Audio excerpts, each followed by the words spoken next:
Hello Mediterraneans, how are you? Hopefully you liked our previous part 1 and 2. So here I am with part 3. Please like this video, subscribe and do share it with your friends. So let's get started. So आज हम पढ़ने वाले हैं sexual reproduction. But before that, let's revise our previous lecture जो भी हमने पढ़ा हो by doing some questions. So here is your first question. So, आपका पहला क्वेश्चन ये है that is vegetative propagation an asexual mode of reproduction? So, your time starts now. 1, 2, 3, 4 and 5. So, the answer for this is yes. Vegetative propagation is an asexual mode of reproduction. This is because it includes only single parent and वो exact copy form करता है जो कि एक characteristics है asexual reproduction का. Okay, got it? Moving to the next question. So, आपका next question है that is vegetative propagation in Pistia occurs by. So, your timer starts in 3, 2, 1, 1. 2, 3, 4 and 5. So the answer is C offset. ये पूछा था AIPMT mains 2010 में. मैंने पहले ही बोला था जब मैंने कल लेक्चर आपका लिया था तब आई टोल्ड यू कि ये क्वेश्चन इंपॉर्टेंट है. ऑफसेट का एग्जाम्पल सारे इंपॉर्टेंट हैं एंड ऑफसेट ऐसा वेजिटेटिव रिप्रोडक्शन है जो सिर्फ और सिर्फ एक्वेटिक प्लांट्स शो कर सकते हैं. And Pistia is one of them. Okay, now moving to the next question. So your next question is vegetative reproduction in which new plants develop in the notches along the tip of intact leaves in. Options are A. Asparagus, B. Agave, C. Chrysanthium and D. Bryophyllum. And this question was asked in AFMC 2012. So your timer starts in 3, 2, 1. 1, 2, 3, 4 and 5. So the answer for this question is D. Bryophyllum. ये मैंने last lecture में cover नहीं किया था सो I thought कि इस question के through मैं आपको ये कवर करवा दूँ. ब्रायोफाइलम में ऐसा होता क्या है? Suppose this is the leaf. ऐसा लीफ होता नहीं है ब्रायोफाइलम का बट फॉर एक्सप्लेनेशन ये लीफ है. ये लीफ की मार्जिन है. फाइन. यहाँ पे नॉचेस फॉर्म होंगे. यहाँ पे न्यू लीफ ग्रो करेगा and this will be the roots. Okay, this is how vegetative reproduction occurs in bryophyllum. Okay, यहाँ से न्यू लीव्स ग्रो होगी फिर ऐसे ही दूसरे लीफ में भी सेम प्रोसेस होगा. ओके, एंड ब्रायोफाइलम जो एक वेजिटेटिव रिप्रोडक्शन शो करता है that is your leaf. Leaf with vegetative reproduction is shown by bryophyllum. Is that okay? Now moving to the next and the last question.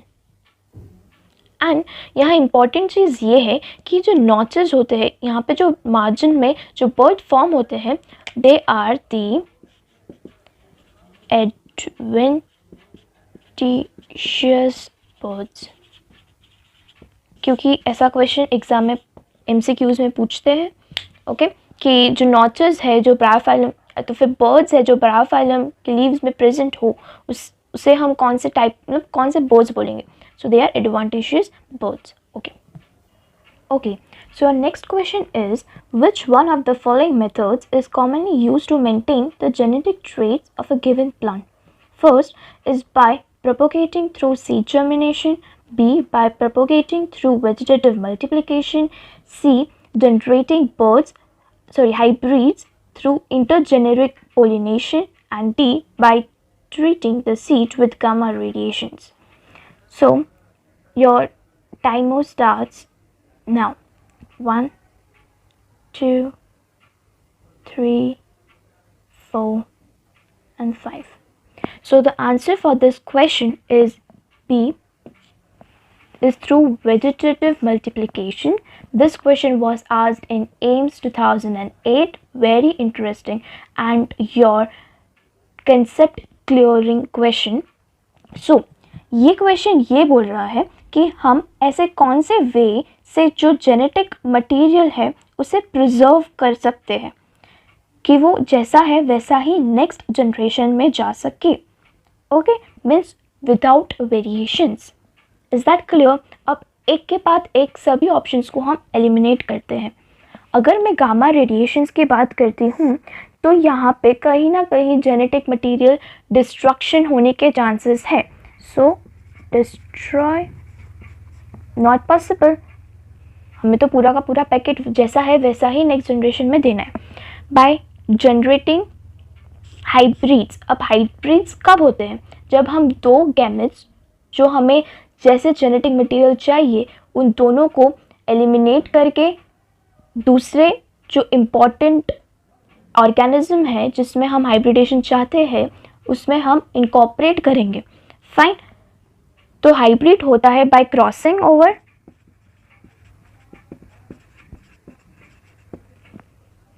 तो ये तो हो ही सकता है सिर्फ और सिर्फ सेक्सुअल रिप्रोडक्शन में. तो ये तो हो गया खत्म, बिकॉज यहाँ पे वेरिएशंस तो आ गए, राइट. अब आते हैं फर्स्ट ऑप्शन पे, by propagating through seed germination. Seed germination no, because seed germination में जो गैमेट्स होते हैं वो सेपरेट हो जाएंगे, क्रोमोसोम होते हैं वो सेपरेट हो जाएंगे. So that's not possible. And seed germination shows meiosis. Okay, तो मैंने तभी कल ही बोला था कि मियोसिस जहाँ आता है वहाँ होता है सेक्सुअल रिप्रोडक्शन. फाइन. तो अब एक ही बचा, that is b, by propagating through vegetative multiplication. Vegetative reproduction को हम वेजिटेटिव मल्टीप्लिकेशन भी कहते हैं. फाइन, बिकॉज वो मल्टीप्लाई करता है. मल्टीप्लाई मतलब नंबर ऑफ थिंग्स को बढ़ाता है. Okay, means number of organisms को यहाँ पे बढ़ाता है. Number of species will get increased. That is a vegetative multiplication, and multiplication means that. Okay, fine. So last lecture में मैंने एक क्वेश्चन पूछा था कि फ्लैट वर्म्स वो कौन से फाइलम में आते हैं and how do they reproduce. So flat worms are also known as Ducasia. Okay, they belong to phylum Platyhelminthes and they show binary fission. Is that clear? Okay, and जो important thing है यहाँ पे, जो purpose है इस question का पूछने के लिए, that how do they reproduce. Okay, तो binary fission में हमने इसे पढ़ा था कि one cell दो डॉटर सेल बनाती है, that is known as binary fission. Yeah, correct. But flat worms क्या करते हैं? They will divide horizontally. Horizontal division. And just because of that, this question is very important. Actually क्या होता है? This is your flatworm. This will divide like this. Fine? Got it? Okay. So अगर आपने video lecture 1 देखा होगा, part 1, उसमें मैंने एक क्वेश्चन पूछा था that what do you mean by warm blooded animals. Okay, and मैंने ये बोला भी था, वहाँ पे मेंशन किया था कि जो भी अच्छी तरह से एक्सप्लेन करेगा इन कमेंट सेक्शन, हम नेक्स्ट कोई भी सेगमेंट में उनका नाम लेंगे. So here is Chandni Arivoli. Sorry if I pronounce it in a wrong way, but she has explained in really best way. So उन्होंने बोला कि warm-blooded animals are those which can maintain constant body temperature and above the temperature of surrounding, and cold-blooded are those which can't do regulate with the respective temperature to external temperature. And yes, very well Chandni Arivoli, आपने इतने अच्छे से represent किया कि इसे और explanation की कोई ज़रूरत नहीं है. Very well done. ऐसे ही आप नीचे कमेंट करते रहना जो भी मैं नेक्स्ट क्वेश्चंस पूछती रहूँ. So thanks dear. Okay, so coming back to our topic. So what is sexual reproduction about? It involves two parents, and that's why it is biparental. There will occur fusion of gametes. Gametes formation के बिना तो fusion हो नहीं सकता, so gamete formation occurs, okay. And दूसरा important thing कि offspring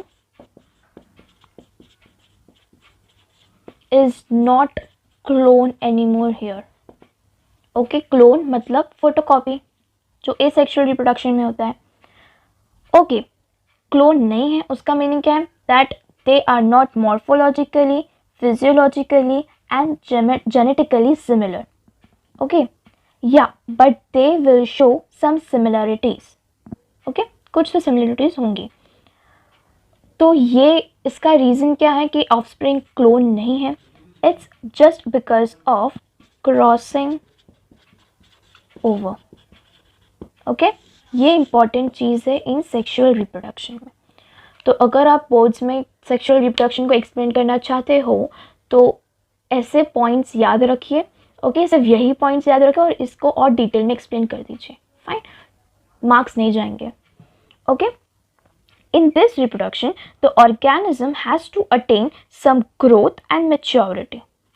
जैसे कि humans, okay, humans में puberty के बाद individual has to attain some maturity. Okay, so ये जो growth period है before maturity, so ये जो growth period है, fine, उसे हम एक टर्म से बुलाएंगे और वो बहुत ही बढ़िया नाम है उसका, juvenile phase, okay. But plants में हम जुवेनाइल फेज को कोई और ही नाम से बुलाएंगे, that will be your vegetative phase in plants, okay. अब ये फेज फिक्स नहीं है, हर ऑर्गेनिज्म में डिफरेंट ड्यूरेशंस पर आता है, ओके, राइट। सो जुवेनाइल फेज के बाद आता है आपका रिप्रोडक्टिव फेज। जुवेनाइल फेज में क्या होता है? Growth and development. And reproductive phase में यहाँ पे ऑर्गेनिज्म रिप्रोडक्शन के लिए तैयार है, okay. Example, when plant is about to flower, that will show you the end of juvenile phase. अब हम पढ़ेंगे reproductive phase को थोड़ा डिटेल में, फाइन। juvenile phase end हुआ and now there will be the beginning of reproductive phase. Animals में after juvenile phase उनमें externally and internally changes आते हैं and ये changes फाइनली जब रिप्रोडक्टिव फेज एक्चुअल में जब आता है तब एक्टिव होता है। ब्रीडिंग सीजन, ये वो सीजन है जहां ऑर्गेनिज्म ब्रीड करते हैं। And what does breeding means? It means nothing but your sexual reproduction. Now there are two types of breeders. They are of two types. One is seasonal and another is continuous. Seasonal breeders मतलब कि उनका एक fix duration होता है कि हम इसी time पे ब्रीड करते हैं. For example they are frogs and birds which lay eggs. And continuous मतलब कि वो जिनका ऐसा कोई टाइम ड्यूरेशन नहीं होता. They are full on active in their reproductive phase. Okay, active in their reproductive phase. Okay, example humans. Fine. Now ma'am, आपने ये तो बोला कि birds lays egg only seasonally, जो कि NCERT की लाइन भी है. बट फिर एक क्वेश्चन, हम जो एग्स खाते हैं वो तो हर सीजन मिलते हैं, फिर वो कैसे? आया था ना क्वेश्चन दिमाग में? See I know you.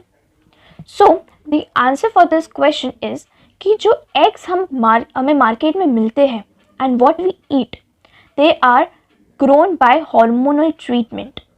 Means suppose hen है, ओके, उन्हें इंजेक्शंस देकर उनमें हार्मोनल चेंजेस के थ्रू उनसे एग्स ले करवाते हैं. And one more important thing here कि egg laying is not at all related with sexual reproduction. So this is the artificial way for our humans, means हम artificially उनसे eggs ले करवाते हैं for our benefits. Fine, this is for the commercial purpose. Okay, so this was the answer. Now जब आप NCERT read करोगे उनमें एक स्टेटमेंट पढ़ोगे कि during reproductive phase the females of placental mammals exhibit cyclical changes related to ovaries and accessory duct and even as secretion of hormones. ये है NCERT की लाइन. सो इस स्टेटमेंट का मतलब ये है कि जो फीमेल्स होती है जब वो रिप्रोडक्टिव फेज में होती है तब जो ओवरीज है उनमें हॉर्मोन्स के वजह से चेंजेस आते हैं एंड ये चेंजेस साइक्लिक होते हैं. For example menstrual cycle. Fine, अब इसमें चेंजेस क्या होते हैं? मेंस्ट्रुअल साइकिल में फेज आता है that is your bleeding phase, दूसरा रिजेनरेटिव फेज एंड ऐसे दूसरे भी फेजेस आते हैं जहाँ पे ओवरी में चेंजेस होते हैं. अब प्लेसेंटल मैमल्स का मतलब क्या है? प्लेसेंटा मतलब कि वो जो फीटस एंड मदर को एक दूसरे के साथ जोड़ के रखे, that is known as placenta. Fine, उस प्लेसेंटा से बेबी एक्सचेंज करता है गैसेस, ब्लड प्योरिफिकेशन जो करता है baby, it is through this placenta. Okay, and placental mammals मतलब मैमल जिनके पास प्लेसेंटा हो. Is that clear? Okay, so अब जब हमने मेंस्ट्रुअल साइकिल के बारे में पढ़ ही लिया है तो हम एक और टर्म के बारे में पढ़ लेते हैं that is your estrus cycle. अब एस्ट्रस साइकिल पहले मेंस्ट्रुअल साइकिल होती है मैमल्स में, सॉरी मैमल्स में नहीं, प्राइमेट्स में. ओके, एंड एस्ट्रस साइकिल होती है नॉन प्राइमेट्स में. नॉन प्राइमेट्स में कौन कौन आता है? Dog, cat, tiger, lion. Fine, ये सब ही नॉन प्राइमेट्स में आते हैं. एंड प्राइमेट्स में आते हैं हम ह्यूमंस, फिर monkeys, apes. Now there is some difference between estrous cycle and menstrual cycle, a very thin difference. Okay, estrous cycle में bleeding नहीं होती एंड menstrual cycle में bleeding phase होता है मतलब bleeding होती है. एंड इम्पॉर्टेंट थिंग कि यहाँ पे एंडोमेट्रियम में कोई चेंजेस नहीं आता. फाइन, बट मतलब एंडोमेट्रियम चेंजेस मतलब कॉन्ट्रैक्शन नहीं करता.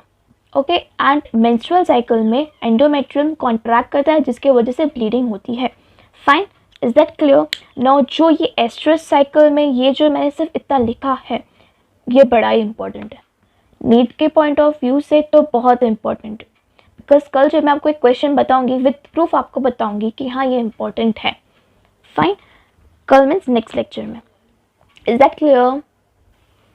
सो आज के लेक्चर में बस इतना ही. Thank you very much. Hopefully आपको सब समझ में आया हो.